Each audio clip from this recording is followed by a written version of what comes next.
the SNP has been reduced to just 9 Westminster MPs after Thursday's general election, a massive setback for John Swinney and the Scottish Nats.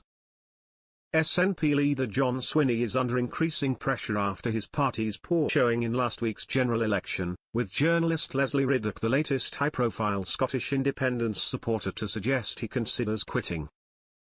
The finger of blame has been pointed at the veteran politician after a dreadful showing saw the party win just 9 seats north of the border, compared with the 48 it won in 2019, as Scottish Labour and the Scottish Lib Dems made huge gains, while the Tories kept most of their seats.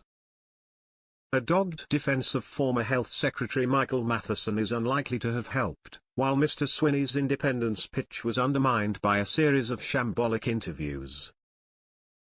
Ms Riddoch suggested she wanted to see a new leadership team in place before the end of the year. She further argued that a new leader should be seriously considered before the party conference later this year. Writing in the national newspaper, she said, "Change is how politics will be judged over the next 2 years, and the SNP have a perception of stasis, mismanagement, whinging and even corruption to overcome." She added, "Maybe that's not fair, but voters, like customers, are always right. So, if there isn't going to be a new leader, and that should be seriously considered before the August conference, almost everything else about the SNP and Scottish Government needs a massive refresh." Mr Swinney only became SNP leader in May, succeeding Yusuf Hamza. He was crowned by members without a contest after the second First Minister to be appointed in such a way in just 13 months following the resignation of Nicola Sturgeon.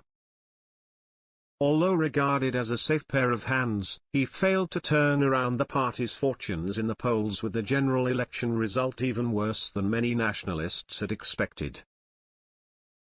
The SNP now has less than 2 years before the next Scottish election, which could be more difficult for the SNP as it is faced with the prospect of defending its own dire record.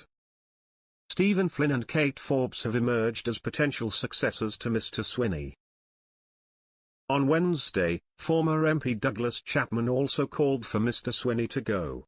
He said, "I know he has not been in the post very long, but I think it's time really to clear the decks and use the next 700 days to make sure there is a pro-independence government in Holyrood come 2026. Mr Swinney was previously SNP leader between 2000 and 2004. He later served in the governments of both Alex Salmond and Nicola Sturgeon, but senior politicians turned to him earlier this year in a desperate bid to unite the party.